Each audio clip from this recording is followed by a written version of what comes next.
Starting off here, just this slide here, maybe a question for you all. The one is a bit of a trick question. We have 3 fundamental forms of energy represented on these 7 pictures on the slide. 5 of those slides, it's the same one. Anybody want to hazard a guess on what these are? And the word is fundamental, the key word here. Solar. No, that's not one. One is kinetic. Huh? Kinetic? Maybe. I was thinking of a little different form of fundamental. What's that middle one? Gas? Okay, we've got wind. This is the surface of the sun here. Okay, a nuclear plant. I hope some of the guys know what this is. This is the Starship Enterprise. Come on. These are parabolic solar reflectors. So that was which, by the way, as far as solar thermal, these are probably the most cost-efficient ones right now. They kind of move with the sun during the day, and they reflect it onto this little working fluid there that runs through the middle of them. That's a good old coal plant, and that's tidal power thing there. Come on, Sarah, what's the answer? Well, a lot of it's based on the sun, so that's a driving force, but you disqualified that one. Nuclear is a fundamental. Well, I didn't totally disqualify it. Well, the Sun answer... radiation is a driving force for a lot of the biomass and the wind currents and the biomass that gets grown and dies and becomes coal. So I think that's an unifying source or driving force. Yeah, so that would be nuclear fusion. So the sun is based on fusion, and the sun is the one that drives the wind. It drives the the sun from the parabolic reflectors. It forms the coal. The second one is nuclear fission. That would be the nuclear plant. And finally, the one on the lower right is gravity. That's tidal power. That's the moon. So. Anyway, that's neither here nor there, but anyway. Yes, sir? Does that tidal power exist there, or is that an artist's concept? That's an artist's concept, but there are some of these under construction right now. They may have been completed. They're all kind of variations of this sort of thing, but in this case, particularly in areas maybe like the mouth of a river or something where you have significant changes in the tides. So the water rushes in and turns those, propellers there, and it rushes out and turns those propellers. So, yes. What was the first one of the 3 that you folks settled on? Well, the first one was fusion. Okay. And the third one? Well, fusion, fission, and gravity. Okay. Right.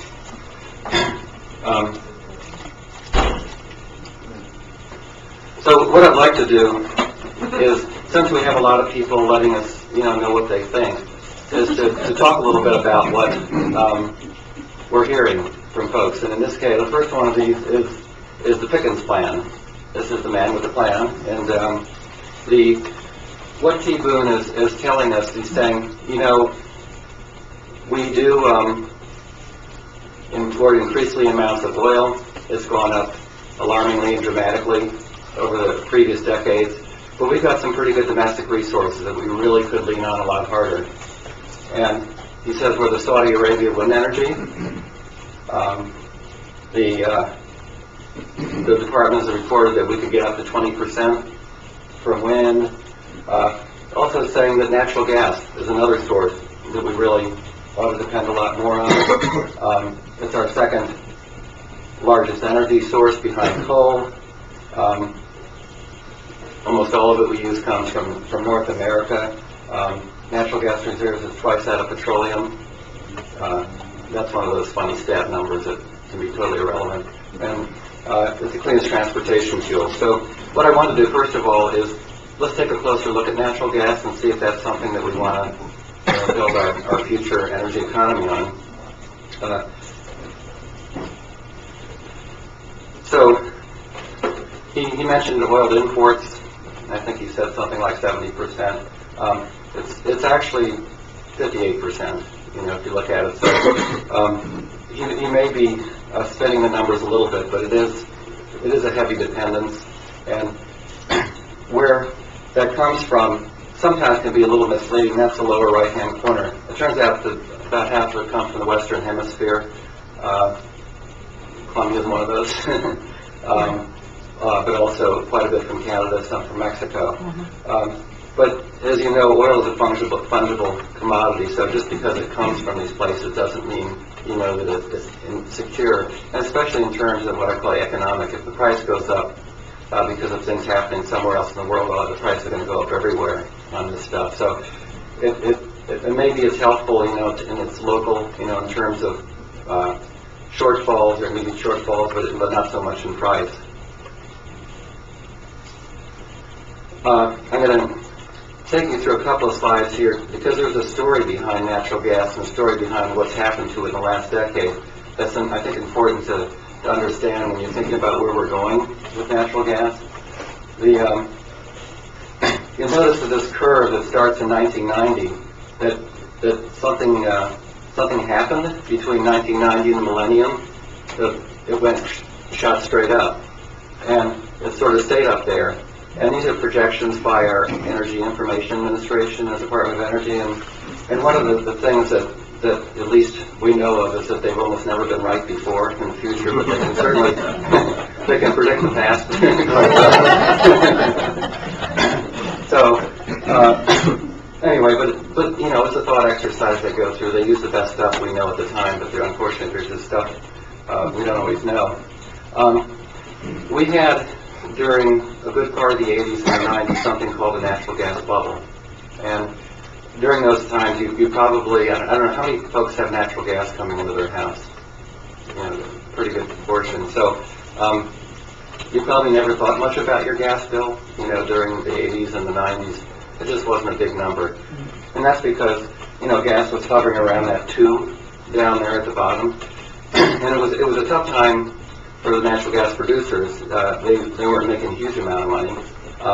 And the reason we had this bubble is because the natural gas, as is the case of oil, most of it's in really big formations, and those formations are pretty easy to find, and they've been found for the most part. So we knew where there was a lot of gas, and we were just kind of drawing it down. And when we needed more, we just kind of step out a little bit on these formations, and increasingly exploit them. So, but we started using this stuff up as we approached the millennium there, and so that put all of a sudden there was pressure on the supply side. There was also something happening at this time too, and that we were running short of capacity in the electricity sector, and people looked around and said, "Wow, gas is cheap. Let's build turbines." Technology, and also that technology was getting cheaper and cheaper, so you had these kind of things coming together. So all of a sudden people started building what they call these natural gas combined cycle plants, where you basically take the gas and you burn it in a turbine that sort of looked like an airplane engine. And so there was a boom in construction of these things, and that's the kind of demand that's not is not as elastic as some other kinds of demand. So you see on the bottom part there, the electric power is starting to rise slowly as you got toward 2000. The other sources, which are on top, as prices went up, they were trying to go down some. It kind of balanced up, but with the introduction of that electricity, you now had a kind of pretty firm demand that was going to be hard to mess with. So demand about the same, maybe a little upward pressure, and then supply going the wrong way. So what does that mean to the future? Well, you can see the projections there. They're all kind of flat. It balances out. And the thing I think we have to look at is where is the gas going to come from, in the coming decades. If you look at that bottom right thing, you're going to see the curves going all over the place. But at the very bottom there, something called Alaska. And that Alaska pipeline, folks are thinking will come online about 2020. There's a lot of stranded natural gas in Alaska right now that basically is used for pressurizing fields, so that you can keep the oil flowing and that sort of stuff. Offshore, that's the purple curve. That's kind of wandering around, but the long-term direction is down there. again, you know, they find the big ones early, and then it's kind of grinding it out with the smaller plays. Onshore conventional, I think this surprised a lot of people. You can see that thing is just kind of going down and down and down. When gas prices went really high around the millennium, there was a boom in drilling onshore, and it didn't accomplish much. And the thing they found was that they're, you know, smaller and smaller plays. They drain them faster. It really wasn't making the contribution they hoped it would. But what did surprise them a little bit was that top green curve called onshore and conventional. This is what this turned out to be. This is deeper gas, but a lot of it is in unconventional formations, like it's in very deep coal seams that they're not going to mine. There's methane gets trapped in these things. But a lot of these are in what they call shales. And the shales were things that there is gas stored in these shales. The shales are prevalent around the country, but the problem with them is that they're not very porous, and stuff doesn't flow very well. And this is one of those things where technology came along, something called horizontal drilling, where instead of just going like that, they go that, and then they can go like that. And so they can just kind of track the seam along with it, and they can perforate the pipeline, the drill stem, you know, and get those things where it doesn't flow very well, but if you can perforate in enough places, they can kind of make up. So that's been going on there. It's not cheap gas, you know, and we really are not quite sure what the supply curves look like that, but it sort of looks like this is what we're going to be dependent on. And so if the Pickens Plan sees, you know, moving toward a lot of more natural gas use, I think we're going to have to deal with the possibility that we're dealing with a pretty steep price curve. To make much of a dent at all, and the transportation market is huge. You'd have to, those numbers up there, the 2, 4, 6, 8, 10, you'd have to add a bunch of ones onto those, you know, to start to make a difference there. That's Jay, do you know how much of that unconventional onshore is what used to be referred to in DOE as coal bed methane in relatively shallow formations using lightweight drills and fractionation and pumping sand in to keep the fissures open, but relatively close to the surface using relatively lightweight equipment? Is that making any kind of a contribution? You spoke only of deep well extraction. Well, the bottom of that green curve there, going up till about today, most of that's been coal bed methane. That's pretty much what it's been. That's remarkable. Yeah, and that's another one where technology plus a incentive that was offered in the legislation kind of came along, and the two met up with each other, and there was a boom in the drilling, especially in basins out west. But I think more and more now, those are being nicely exploited. It's going to have to move towards some of these other conventionals. But those coal beds, Tucker, are also ones where they're not envisioning that they're ever going to produce those. You know, they're either too thin or too deep, or, you know, there's something about them that makes them not attractive because they don't. Compressor gas are not extracted coal. They extract the coal. Yeah. Right. Okay. Where do we have the most energy? Not coal. It's methane hydrates. Methane hydrates are ice crystals that lock in methane, and it dwarfs anything else. We've got oil, coal, that sort of thing, but this is the stuff that you find under the permafrost. You find this at certain depths and certain pressures, and so that's one of those things that people are looking at as both a savior and the end of the world.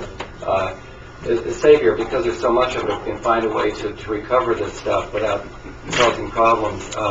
It's a very, very large source. We've got a lot of it offshore in the U.S., offshore Alaska. It could be the end of the world because the methane hydrates in a lot of the formations they're in, such as the tundra, if you heat it up a little bit, they start to come out.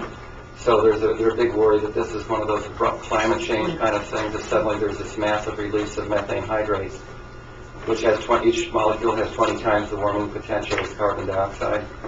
I don't know, by the way, if methane hydrates have helium in them or not either. Probably not. Probably not.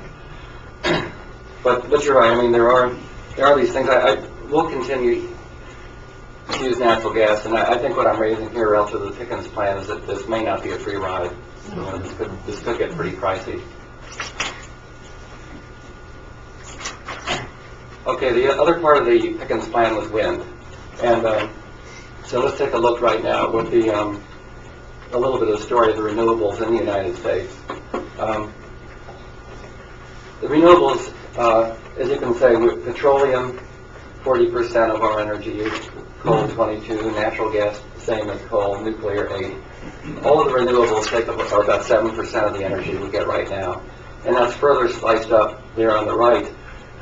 And that's, most of that is from hydroelectric and from biomass, and biomass is and some of that's ethanol, which probably shouldn't be called renewable on there, but the and also some of that is from, like in the pulp and paper industry, the waste products, that sort of thing. Wind is 4% of 7%, so you're a lot less than 1%. It's a little bit more now. You know, they built a lot of wind. This is 2006 and 2007, and they're going to build a lot in 2008. But it's still very small right now. So we're talking about a very fledgling kind of industry in the U.S. in spite of all the publicity that it's gotten. And we do have states now, or the states have sort of gotten on board with these issues related to climate change and renewables a lot better than the federal government has. All these green states have some sort of something called a renewable portfolio standard, which basically says by a certain year, a certain amount of the electrical energy has to come from renewables. So all these guys have said something about it, but they said all kinds of different things, and some of them are more gestures. And I just threw a couple up here at random. And for example, Michigan said by 2016, 7% of our energy, electrical energy is going to come from renewables. They're telling the utilities this. This is a voluntary thing, though, so there's no real teeth in this sort of thing. Oregon, this one I think is the real deal, and the one that has the utilities, they're really scratching their heads, is the 25% by 2025. That's a huge portion of their electricity. And I talked to some guys from Portland Gas and Electric recently, and they were saying, well, we can do this and we can do that, and it was clear they had no idea what they were talking about because this and that don't exist yet. But they've got a little bit of time to mess around with this. Virginia has their own. The wording here is very.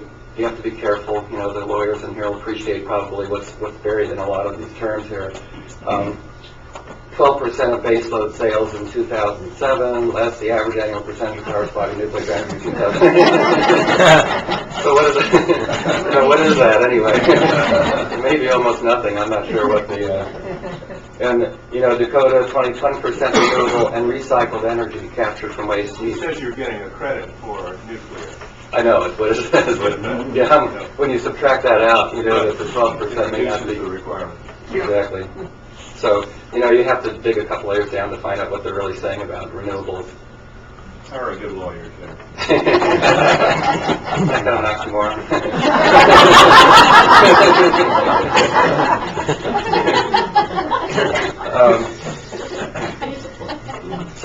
Wind energy.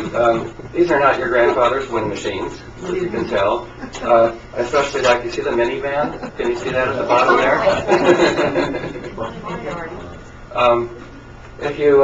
Now these aren't the biggest things being built, but this is kind of typical of the wind machines built now. And if you look at up to here, we're now at 70% the height of the Washington Monument. So you're not going to hide these babies. And so if you're concerned about visual impact, they certainly do have an impact. So some people, like in Cape Cod, for example, on that, have objected to having these things put, where they can see them. I personally don't think in the national picture that this is going to be a big deal, but it's the kind of stuff that makes the news. Yes, sir? Most of these guys on the high plains where very few people live anyway. Right. That maybe it's slightly a saving grace. I'm going to get that right now. So, they have changed wind power, starting with these 100 kilowatt jobbies in the Ultimate Pass in California and kind of working their way up. And the way they're working themselves is toward even bigger blades, than the one I just showed, but also offshore. And the wind regimes, it turns out, offshore are spectacular in a lot of areas. I'll show that a little bit more. But it's also a little more expensive to put something out there to dig that thing in. And the one on the ultimate pass there, you can see on the other ones the blades are kind of not moving much, and that one looks like a fan. And this is where they got into trouble with birds. Originally there were lots of birds there, and you get this thing spinning like crazy, and so they chopped up a lot of birds. Initially, there's a pile of spotted owls underneath it.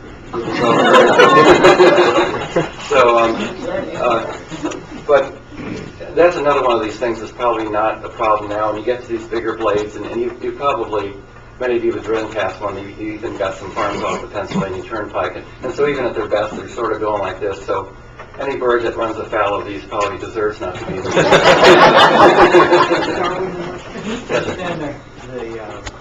The bats have problems with them? I think there's been some evidence that messes them up. If But I've heard they're all dying anyway due to a virus. Yeah. The wind, as you know, is intermittent, and this does create a problem with it as a resource. This kind of chart is not as complicated as it looks, but what it shows you is the number of projects in certain periods of couple of year periods of time here on the bottom. So if you look, let's say, at the very far one here, from 2004 to 5, there were 25 projects built, over 2,000 megawatts, and these are the capacity factor. And capacity factor is basically what percentage of the time these things were producing electricity. If the capacity factor is 30%, that means 30% of the time you were getting power out of these things. So, and those little dots, green dots there, are different different projects there. And I guess what the story is here is that in pretty good wind regimes, you get power about a third of the time from the wind machine. So this is, what they call intermittent, and this is the case with a lot of the renewables. You don't always get it when you want it. You can't always predict it. That creates some problems, in terms of, a nice, reliable grid. And so this is going to cause us to have to do some things to the grid, as I want to. This is just an example from Excel system in Minnesota. If you look at the bottom curve there, the total capacity, wind capacity in this system was this much right here. Okay, and occasionally it reached that, but it's all over the place. So this is the kind of thing you have to deal with. And here's a wind profile in a utility in Germany. And what they tried to do here, and I didn't see the data on how far ahead they were trying to predict it, but they were trying to predict what the wind would look like ahead of time, so they could do some planning, for generation, so they could have other sources available. And they were off from between minus 50 to 100%, missed it one direction or the other. So it sort of doesn't look so bad on the thing, but when you kind of look at the differences in the vertical plane, it can be pretty dramatic. So this is just one of the problems, with wind. Now this I think is the coolest chart. A little bit busy, but this is the one that deals with where the wind is. And another important thing, mentioned that kind of swash from the Dakotas down to Texas. This is the Saudi Arabia wind deal that T-Boone was talking about, and so there's a fair amount of those colors that down the lower hand are called good or excellent wind. And the nice thing is there are not necessarily a lot of people out there. So a lot of people think, well, this is where much of the wind is going to go, and that's a credible kind of argument. But it's also a little bit far away from some parts of the country, where you'd like to be able to move the wind power. The the red there is what they call the red and blue, or outstanding to superb wind, and most of that stuff is located on the coastlines. When they say the coast, they're not necessarily talking about, places where the surfers are going to run into it, but it could be 5 miles off the coast and that sort of thing. So the visual impact will be, you'll still be able to spot them out there if you look real hard, but they're not going to be as dramatic as if they were, right there next to you.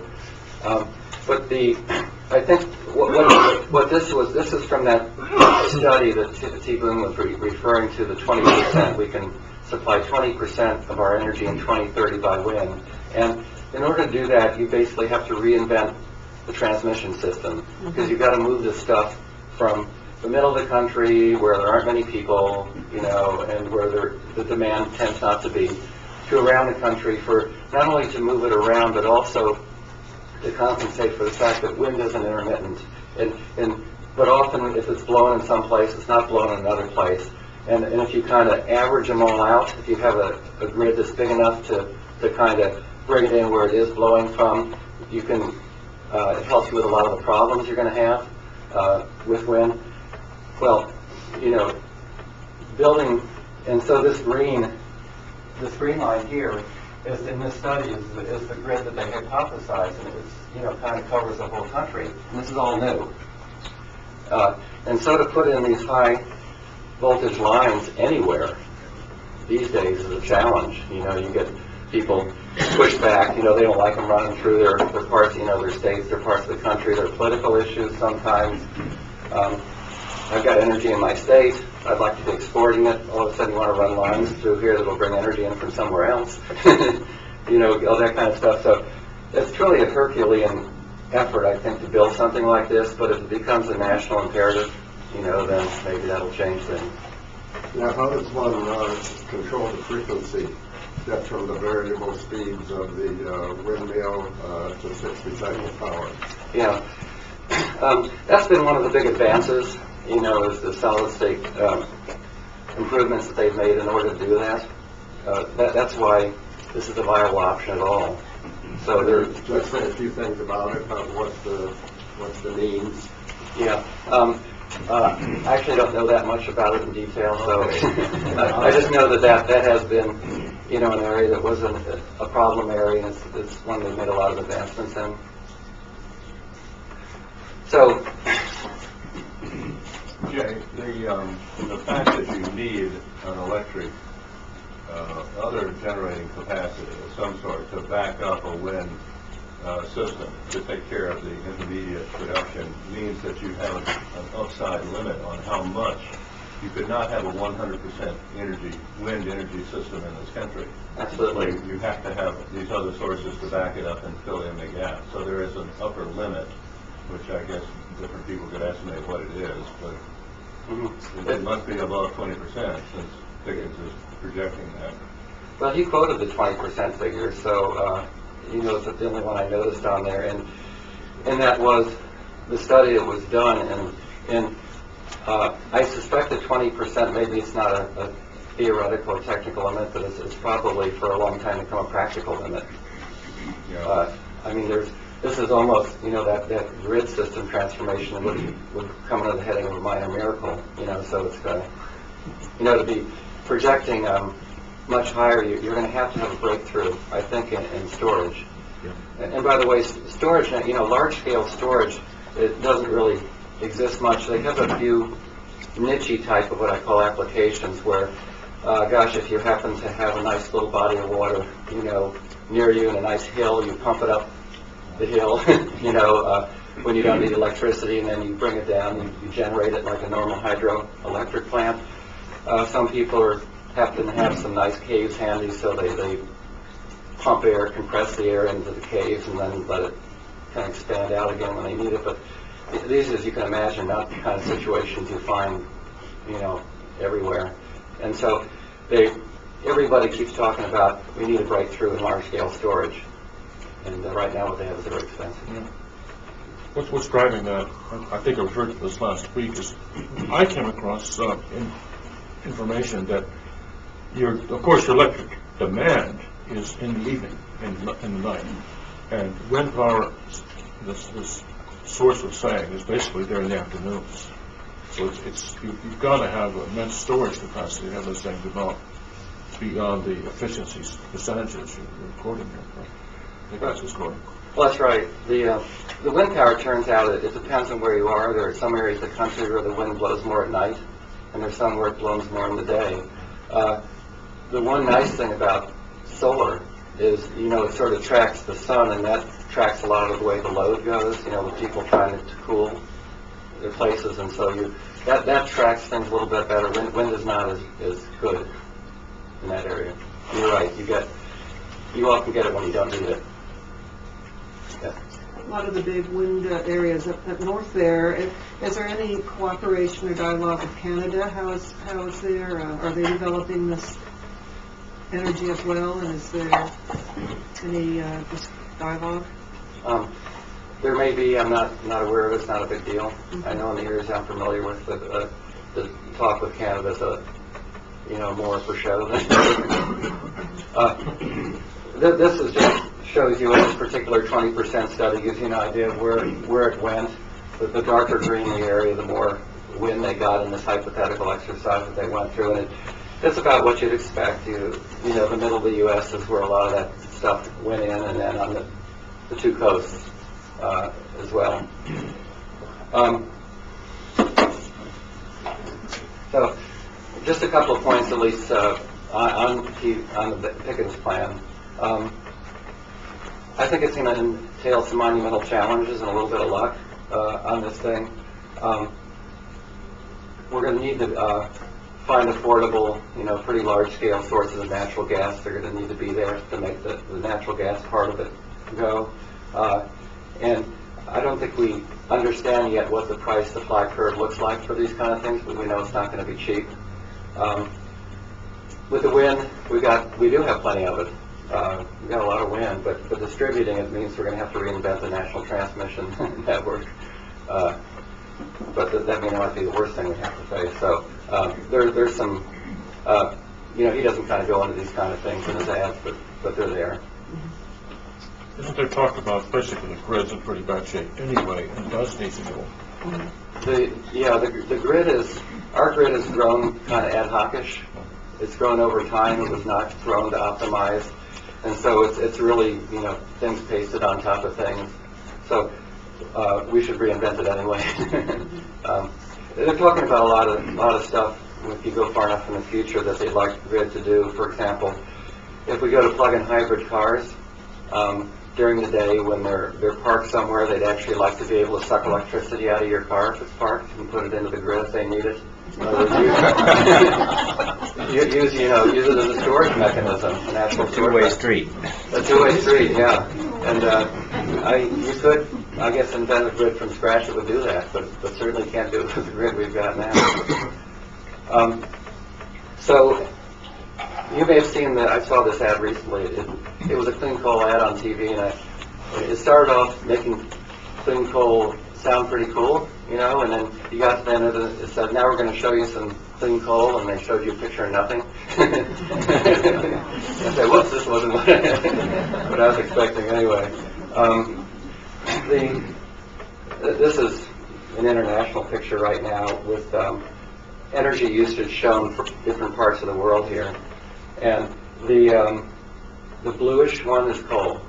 So you have, and this is electricity. And so you've got about half the electricity in the United States is from coal. But you go down to the parts of the world where they have the people. If you look at the area of India here, here's India, and here's China. You can look at the blue on that.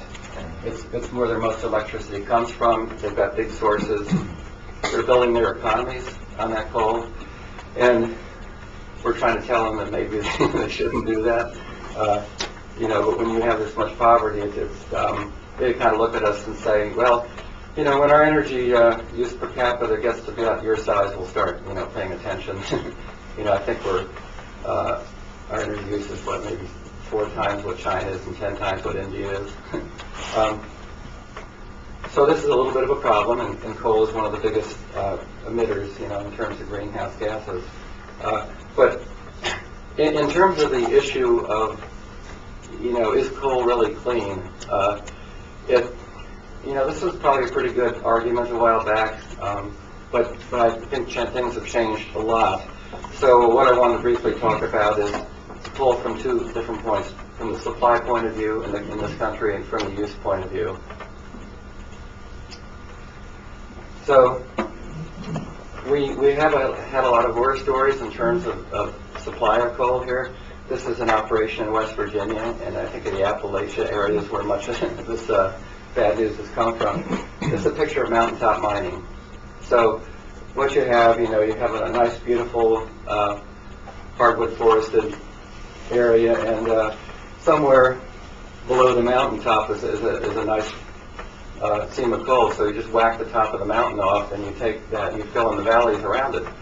So the good news is that you don't have all those things to climb over, if you're trying to get somewhere. But but unfortunately, it looks really bad. It is really bad. You get a lot of runoff from these kind of operations. It screws up the waterways, and you really can't. It's very hard to restore these things to look like much. You may have started off with beautifully forested areas, and when they try to restore them, they end up with scrub. And so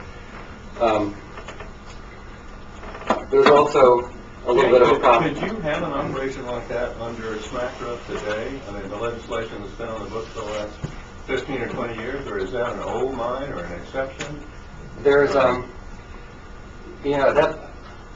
I was digging around on that question myself, and unfortunately, I got around to calling somebody who's working actively in the area. But if you go on the websites, they're still railing against mountaintop mining. It's still going on, and so they are restoring it. Their restorations aren't very good, and I know that there was some action. There's been continued action to try to do something about that. So my impression is that it's better, but it's still not good.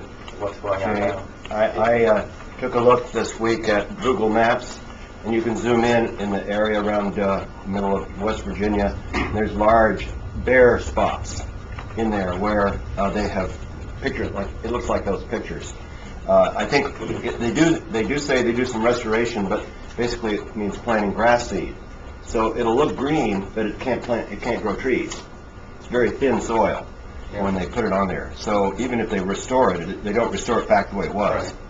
Right. Yeah.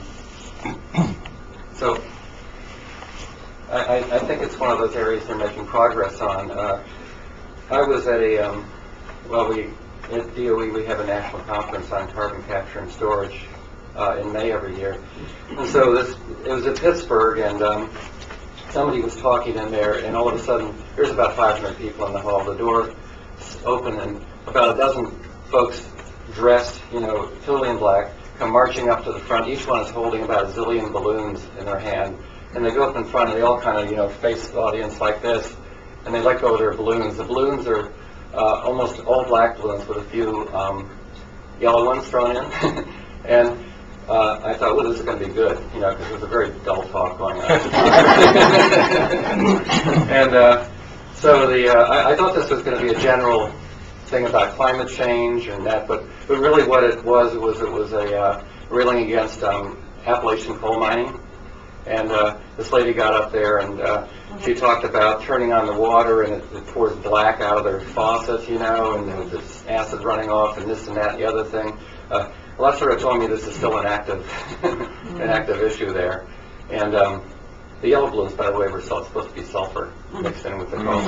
And so they did their thing. The hotel got up, guide security asked them to leave, and they left. And it was, but that it was kind of an interesting little thing, but it was very much tied to local issues. It wasn't a national sort of thing.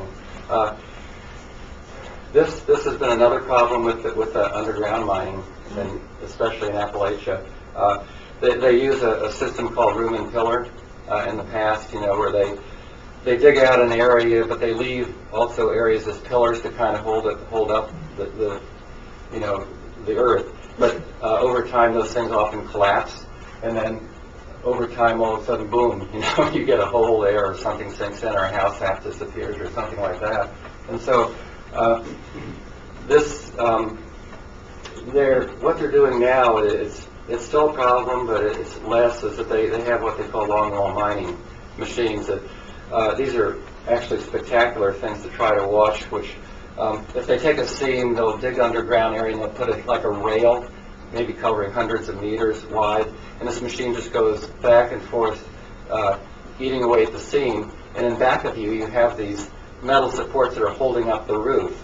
And so after it's eaten away a certain amount, the whole machine marches forward, and these things holding up the roof march forward, and it caves in back of them. And so they don't have anything holding it up. But basically they have kind of uniform subsidence everywhere. So you don't get these holes, although you do get a drop. It happens much quicker. So if they have a problem, they can at least do something about it right away. It's not coming back 30 years and trying to pin it on somebody, or finding out. So that's better. It's still a bit of a problem. But I guess the point I'd like to make here is that the trend, though, is away from mining these kind of areas. If you this is where, this map here, where the coal is, and you'll see that western coal now is over 60% of the coal that we have. And you can see on the bottom part curve there that the western and Appalachian coal curves kind of crossed about 10 years ago. It used to be more Appalachian, now it's more western, and that's going to, I think, continue to accelerate. And western coal mining is a whole different kind of matter. There you have seams that are not very deep. They could be 100 feet thick. This is a monster machine right here, and it's not even as tall as the seam is. So you can recover this stuff cheaply. It's relatively low sulfur coal. It's nice environmentally, although it doesn't have quite as much energy content. But it's practically, it's for a few dollars a ton. You can dig this stuff up. And what they do with these big drag lines is they go and they first scrape off all the topsoil and put it in a pile, and then they do this, and then they basically recontour it. And when they do this, their contour looks pretty much like it was before. They put the topsoil back on. Most of this had scrub on it before, so they can grow scrub. They know how to do that. I've seen a number of these areas have been restored, and frankly, it looked pretty much like the areas all around it that haven't been mined yet. So it's from a production point of view, we don't have these runoff like you have from mines and these mountaintops. So if you're going to do coal, this is probably as good as it gets, and this is more and more where it's going to be. And that was because during the Carter administration, when Western coal was just coming on stream, you had the Surface Mining Control and Reclamation Act passed, which had that stockpiling of the topsoil requirement built in, and all of these other requirements. I would bet those mines you showed in West Virginia predated that legislation, and that's the reason the results were so atrocious. Yeah. There's a folk song that talks about a father and his son. The son wants to go back to Mulholland Valley to where the green rivers flow, and his father says, "I'm sorry, my son, you're too late in asking. Mr. Peabody's coal train done hauled it away." Yeah, little legacy. So this is the other half of the coin on clean coal. It's the actual emissions. Now this doesn't look good, right? In fact, they've managed to take a picture here where it looks like the whole sky has somehow been turned into cloudy. This is all water vapor that you're looking at. It's all water vapor. You're not looking at pollution. This is a well-controlled plant here. In fact, they managed to get the angle just so it looked dark enough.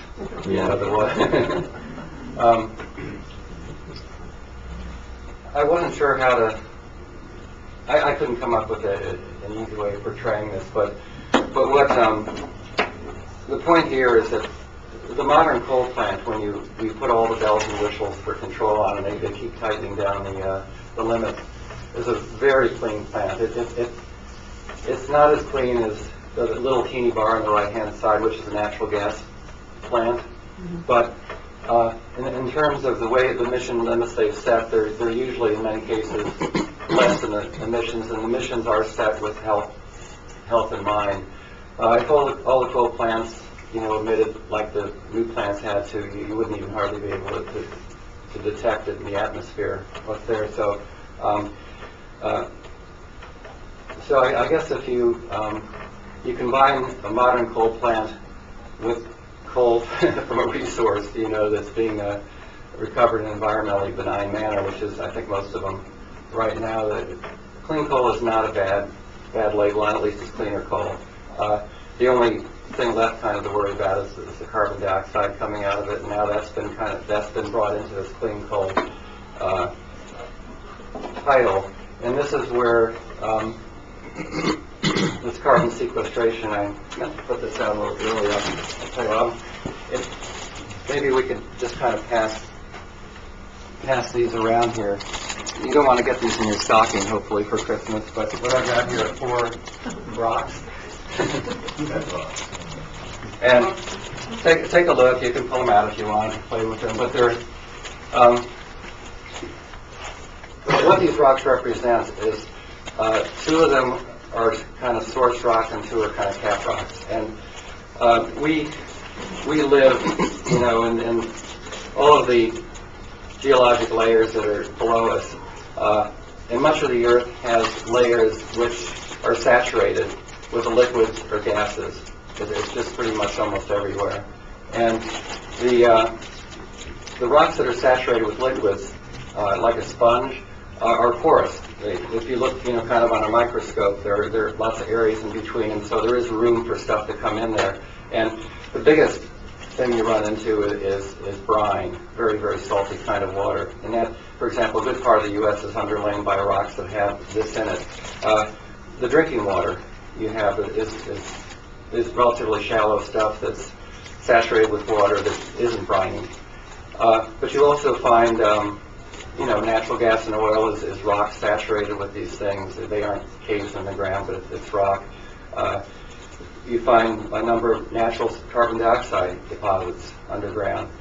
And so, but for some of these things, the only reason is they're there because those liquids or gases are buoyant. They want to rise, is that something stopped them from rising. And what it was another geologic layer that were so dense that the liquid or gas molecule couldn't get out. And that's where oil and gas comes from. That some material of biological origin got deposited, it got buried deeper and deeper, it got pressed, it got heated, it turned into oil or gas. It wanted to go up and bang, it hit something, which was probably like a deposition from a great inland lake or something like that kind of sealed it off. So what these rocks are, 2 of those rocks in this bag are kind of sponge-type rocks. One is a sandstone and one is a limestone, and this is mostly what you see is going to hold oil or gas or carbon dioxide. And 2 of them look kind of very smooth and shaly, and those are the ones that are going to keep it down there. And you could take either one of those first 2 and even just drop some water on them, and the water would kind of disappear pretty quickly, just kind of soak right in. And so what this is about here is trying to find some way for people to use these massive fossil fuel resources, which is 85% of what our energy depends on, and literally chemically take the carbon dioxide out. That's the greenhouse gas, and that's what you get after you burn a fossil fuel. Take it out and put it underground, and put it underground in some kind of rock that's porous and will hold it, in some kind of situation where it's got a cap and it can't get out. And so this is just kind of a little depiction here. It says, well, the easiest place to capture carbon is from a big plant, not from an automobile, but someplace, where you can put some pretty sophisticated power plants is the main thing of interest, but some of them right now actually give you a pure stream of carbon dioxide, which is released into the air. Ethanol plants do that. A lot of natural gas has to be processed because it comes with CO2 in it. It has a pure stream. You could start putting this stuff underground tomorrow, and probably people would if there's legislation. Cement plants produce a lot of that. And underground, what they're thinking about is putting it in these depleted oil and gas wells. In some cases, you can push out more oil and gas, so you'll make some extra money. Maybe these vast, literally oceans of salty water that are under there. So this is kind of an intermediate strategy. It's not the ultimate sustainable solution, but a lot of work's going into investigating this right now. There are a lot of demonstrations going on. Yes, sir. Now, how general are those situations, area-wise? Let's see. Glad you asked. As part of the program that we have ongoing, we formed something called regional partnerships. We asked states to kind of form into groups that had similar regional characteristics and similar kinds of emissions, to work on these rather than everybody to kind of get together in groups and do this. One of the first things we asked them to do was to pull together all of the databases that we have to estimate how much storage we might have. So these are the red ones are the oil and gas fields. These are the saline formations that I was referring to. You can see how big those are. They cover whole states. And the unminable coal seams is another place which they're looking at to put carbon dioxide into. And they did kind of a resource estimate, which is those numbers on the bottom. Our emissions per year from these large point sources in the United States is about 3 billion metric tons a year. So you can compare the number of 3 to those numbers down in that table. And the message is there's lots of storage. And there's lots of areas where these plants are that happen to be near the storage. You don't want to have to ship this stuff a long way. It's expensive. CO2 a long way. Those pipelines are expensive. But this could be a viable solution for probably half the plants or more in the country. What's it cost? Let's see, have I done that one yet? Let me do this chart first, and then I'll talk briefly about that. This is the Electric Power Research Institute did this particular chart, and they just asked a question. It said, supposing that you have to drastically cut back on greenhouse gas emissions, and supposing in one case you did that, but you did not allow nuclear to expand, and you did not bring in this carbon capture and storage thing, and in the other case you did. What would happen to your basically electricity bill? In the two cases. Well, this is sort of the old portfolio problem. And if you have a portfolio with a lot more good things in it, your things are better than if you have a limited portfolio. And so this is $160 a megawatt hour. We don't use megawatt hours, I think, in our household, but it's measured. What you're getting here is almost a factor of 2 to 3 more expensive if you restrict yourself, in the portfolio. To bring that cost down to reality, though, that if you were to build a coal plant and you were to put carbon capture and storage on it, it would raise the wholesale price of electricity by 80% for that plant with the technology that we would build today. The good news is that the technology we build today, almost every component of that has a better version that right now are under development, and some of it's been under development for the good part of a decade. So we're kind of thinking, that we can probably move that technology so that 80 would become maybe 20% increase in the cost. This is wholesale. On your bill, it would be less than half that because your bill has transmission and all sorts of other stuff thrown in on top of that. So, maybe a 10% hit on your bill, but maybe that's a technology that's not available for 20 years. Is probably wouldn't be too hard to take, at least for industrialized countries. Whether the developing countries would be willing to do that is another question. We hope so, because if they don't do it, we're totally out of luck. Excuse me, isn't there a way when the carbon dioxide is thrown off when you're burning the coal, isn't there a way to separate the carbon from the oxygen? So you get carbon and oxygen? Yeah, well, The problem if you're trying to take carbon dioxide and to reconstitute it back into carbon and oxygen is that you basically got a whole bunch of energy, chemical energy, by bringing carbon and oxygen together. So you're going to have to put almost as much energy into it to take it, pull them apart. So you know, it becomes kind of a marginally economic kind of thing.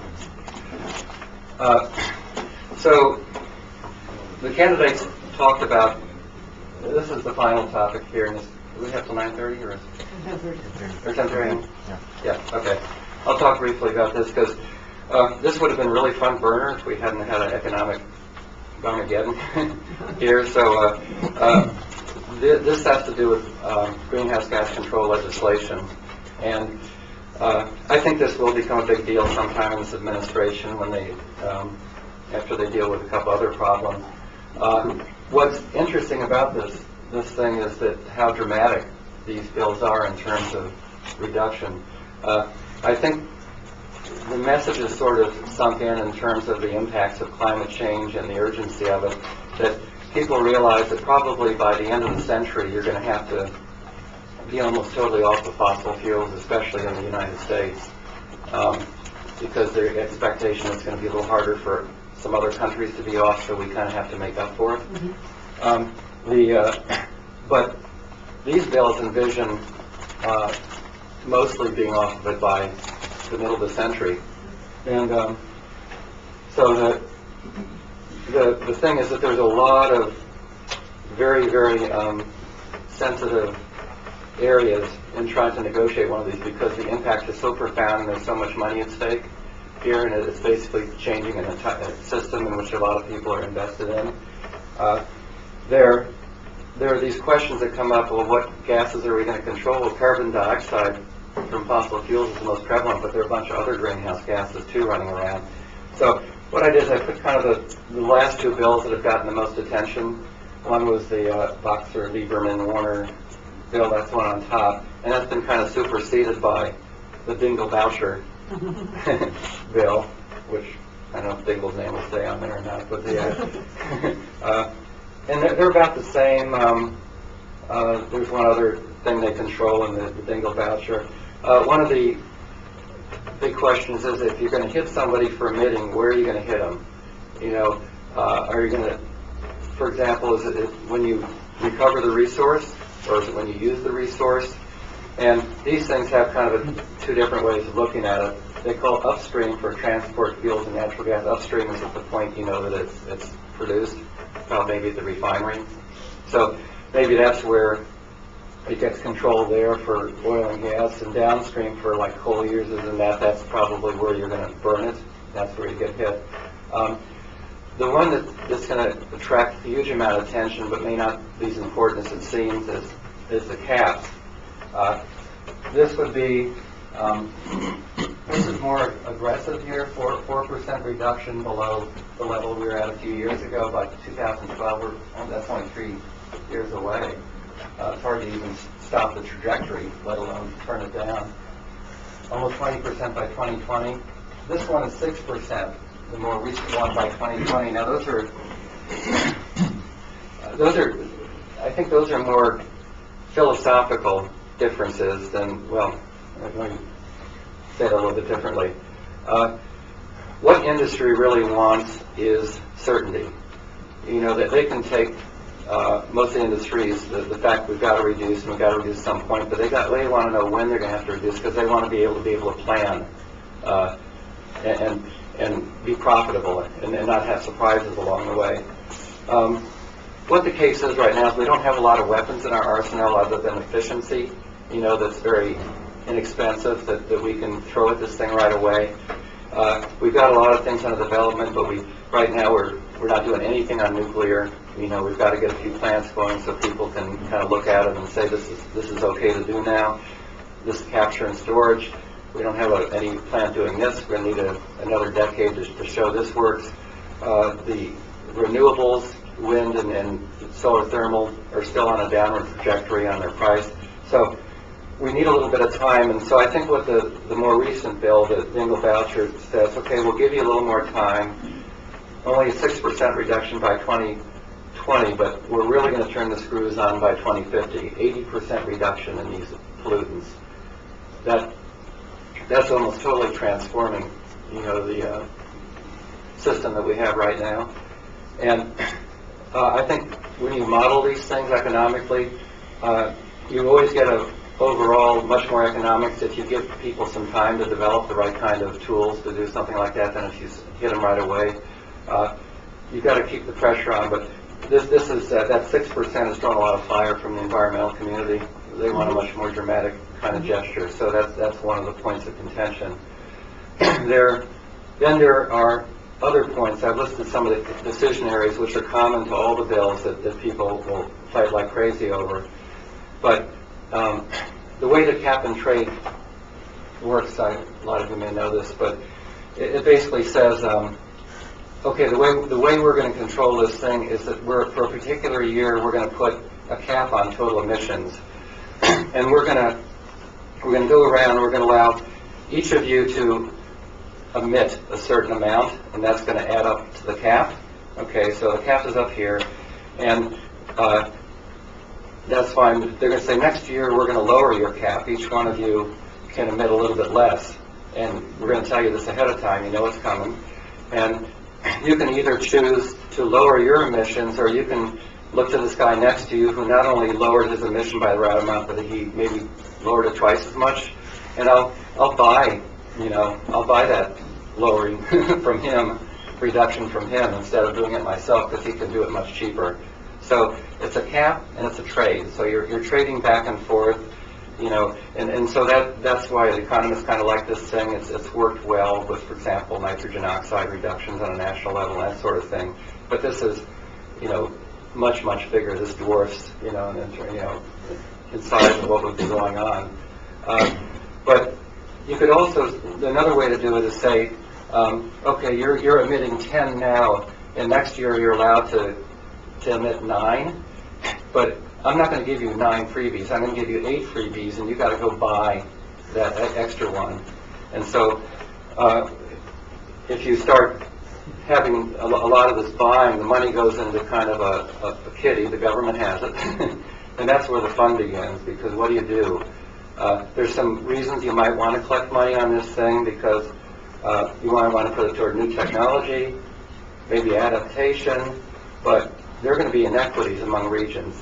Coal utilities in the Midwest are really going to get hit by this. You want to hit them, many times harder than, say, New England and California, where they don't have as much fossil fuel production.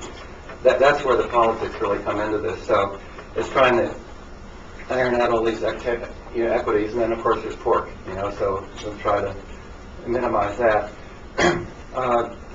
Can we take credit if we go build something in another country and reduce emissions? Maybe that's a lot cheaper than doing it here. Anyway, all the bills have to deal with all these kind of things. You can imagine we're dealing with tens or hundreds of billions of dollars. That used to be big money, but it's got a lot of people's attention. And so this is why you're seeing the ads now that says coal isn't clean. They don't want special, let's say, incentives for carbon capture and storage. They'd rather have them renewable. So they clean coal. Other guys say you need all these things. So let's make sure all of them work. And so they're all kind of carefully worded things to try to influence the policy that's coming up in this area. Okay, I think I'll end with that. Okay. Thank you. Thank you, Jay.